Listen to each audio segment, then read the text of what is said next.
Hello guys and welcome to another quick tutorial video, and in this short tutorial video I'll be showing you how to store Kasper.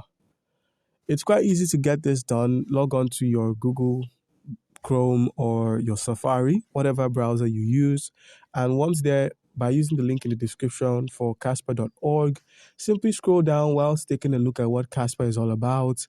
And once you've taken note of all of this, scroll to the Get the Latest Wallet section. We can have a look at both the Kasper mobile wallet and the web wallet. We can take note of all of their available extensions as well. If you use an iPhone or an Apple device, you could use the App Store. For Android, simply click on Google Play. Once there, simply install this mobile app, that's the Caspian mobile wallet. Click on open.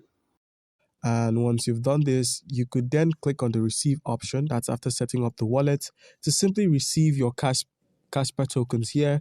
You could as well set an amount of tokens you wish to receive. And once you've done this, your Kasper can be stored here. And then you can also send that stored Kasper out of the wallet as well.